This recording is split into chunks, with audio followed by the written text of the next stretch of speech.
Hello, everyone. Howdy. Hope everyone's doing good. Uh, Today, we're gonna do a little bit of a talk, a little bit of a, I guess you could say like rant, but this is kind of a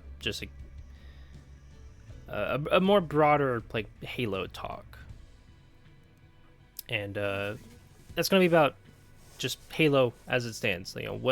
What is Halo meant to me? What is it, been to me as a game, and like what kind of importance did it have in my life? Apologize if I'm not gonna be if there's not gonna be too much uh, active gameplay in this recording. It's mostly just gonna be my thoughts currently. Been kind of ruminating on this for a little bit, especially since I've been going back and playing Halo again more recently, and it made me kind of think about how,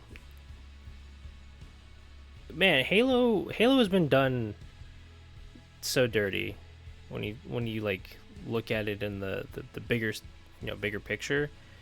And a lot of that I do want to attribute to a combination of like it's 343 Industries, or Halo Studios now fumbling the bag and not maybe having a very clear idea as like what they wanted Halo to be once they had the reins. And then Microsoft, or Xbox people in the higher up positions wanting something very particular, or like not or not greenlighting like cool and interesting ideas. Because Halo as it stands, like you know when you look at like the expanded universe, look at the novels, you look at the books, and like the like whatever official animated like shorts and whatever have you, and like web series, they're not bad. They're actually quite well written, and generally speaking well made, and they tell very interesting stories that don't just revolve around effectively like one character, that being like the Master Chief or some such. There's a wide spread of stories set during different periods within the Human Covenant War and post-war, and they are not centric to just following 2 to 3 characters or whatever, right? Now, I'm not saying that the games, the mainline games, should all be like that.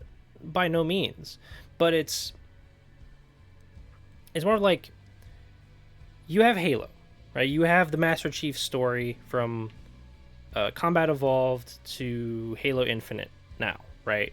Along with some books where they follow they follow Chief's upbringing as a Spartan, and events between Combat Evolved and Halo 2, and so on.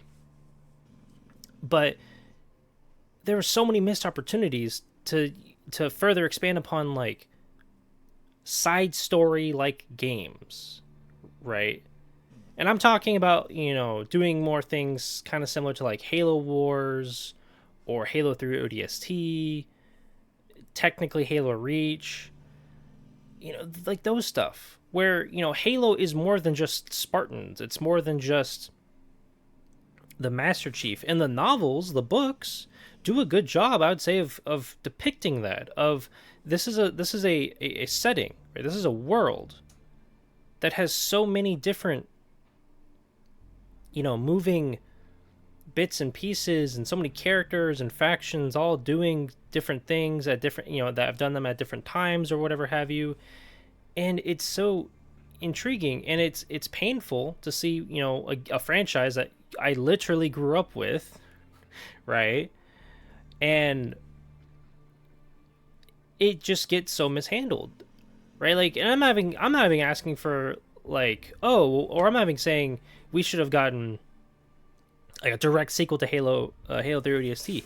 No, but like another game like that, and there actually be like some genuine thought and care and like true passion put into that, and it not just be like a throwaway project that then the second it doesn't do super well commercially or whatever, it's basically abandoned. And you could say, oh well, like that hasn't been the case with certain Halo titles. What was it? Spartan Assault and Spartan Strike. The two Halo games made for mobile for Windows 8. Where did those go? Right? Why hasn't there been more? Why hasn't there been more expanded upon it? Because they didn't do very well, right? Halo Wars, arguably, like technically speaking, also was a game that didn't do very well, right? Halo Wars 1, the first game, basically killed Ensemble Studios. That was their last game that they ever developed. And so you have that. And yeah, the story, like, I'm not by any means trying to say, oh, the story of Halo Wars was bad. No, it actually was pretty good for the game it was, and for it being a Halo game that was very detached from everything else, more or less. It was a good story. It told a good self-contained story that ended in a spot where, hey, it could be picked up, and continued or whatever in whatever way, and that's great. And then you have Halo Wars 2, which, I mean, Halo Wars 2 does pick up the story from where Halo Wars, the first one, left off, but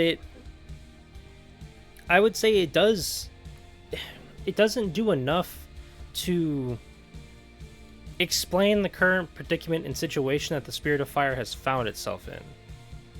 And sure, you could say, oh, well, at least it's connecting Halo Wars 2, or, the Halo Wars narrative and story to mainline Halo.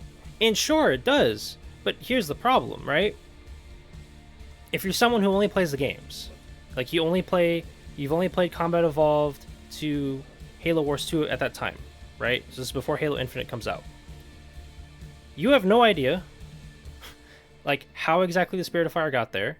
And then once you play all the campaign, like all the story content for Halo Wars 2, and this includes DLC and whatnot, how does Halo Wars 2 connect to the overall narrative? And especially when you play Halo Infinite, because it's like in Halo Infinite, okay, you see Atriox, and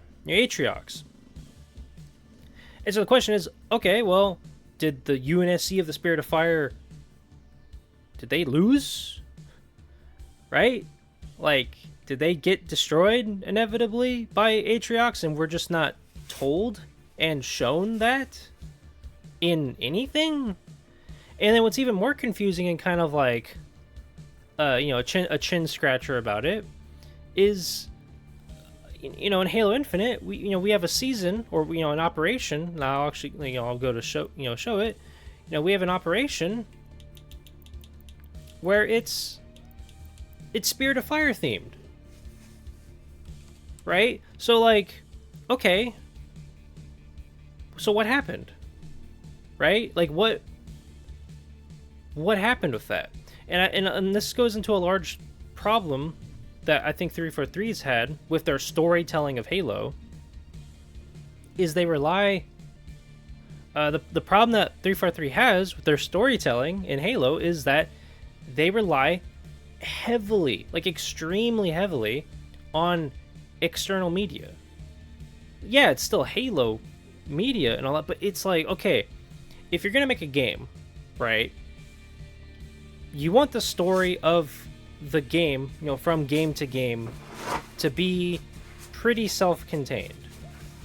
As in, I can play Halo 4, go straight into Halo 5, and basically not need to do any homework between those two games to figure out who's the main character, what's the overall conflict, and all of that.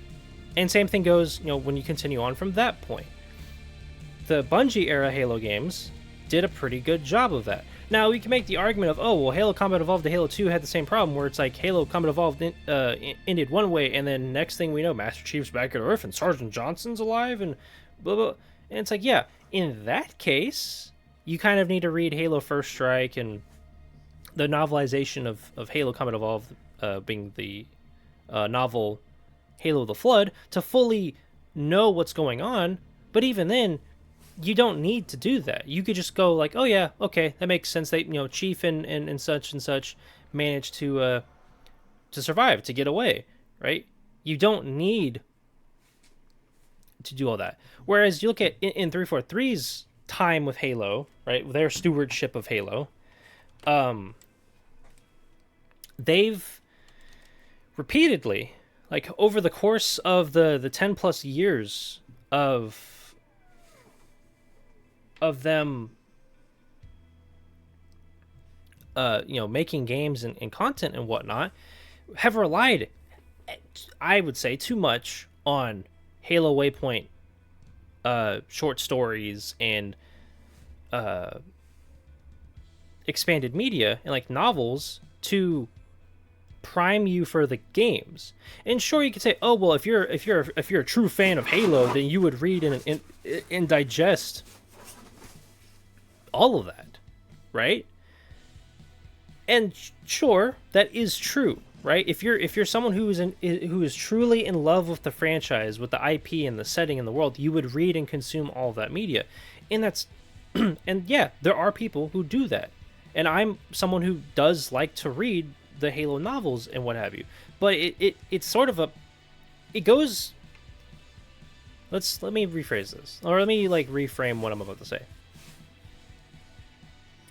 It's one thing when it's kind of an optional thing to read like a novel to get a better understanding of, hey, how did blank character go from the end of last game to the beginning of next game, right? That's one thing.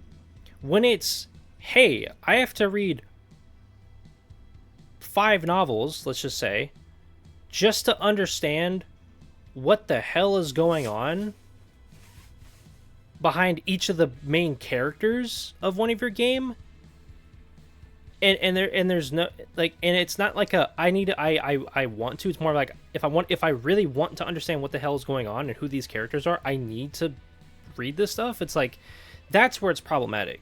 It's problematic when you need to read a novel or whatever have you to understand what is going on at the bare bone basics of it. And Halo Infinite has the same problem. I don't own the campaign. I played it when I had Game Pass, and it's been quite some time.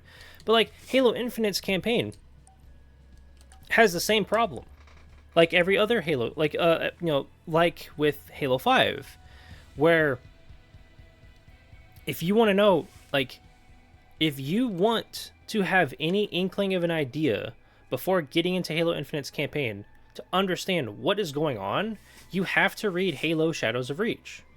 And granted, that book is pretty good. It's a pretty good book overall. And it's nice to have a story centered on Master Chief and Blue Team where they return to Reach since it got glassed, which was the last time that they were on Reach. It was after Combat Evolved, during the events of Halo First Strike. And so you have that situation, and it makes it more exhausting and draining for the audience, the consumers, the players, to want to get invested in your game, and by extension your expanded universe, because it's not something to do because, oh, I want to do it. It's something I have to do if I want to even know what's going on.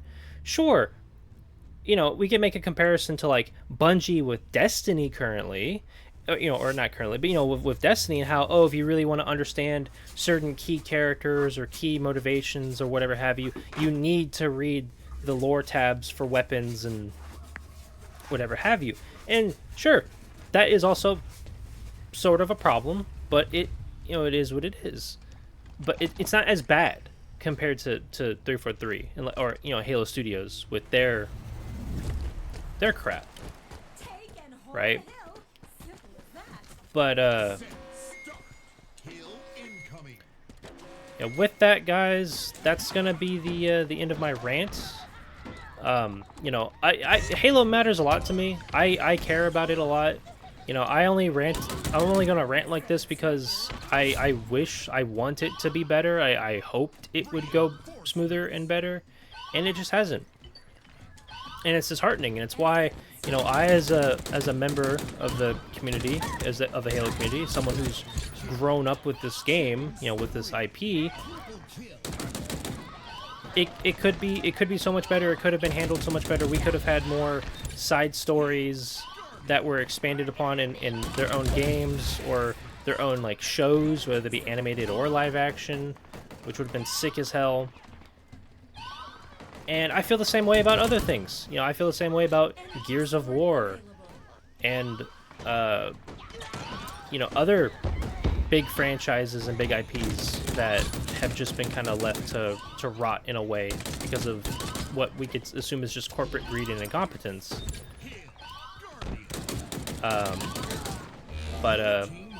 Yeah, with that, guys, that'll be the end of my recording. Sorry for the little bit tiny bit of gameplay at the end here, but I hope you guys have a great time. And until next time, have a good one.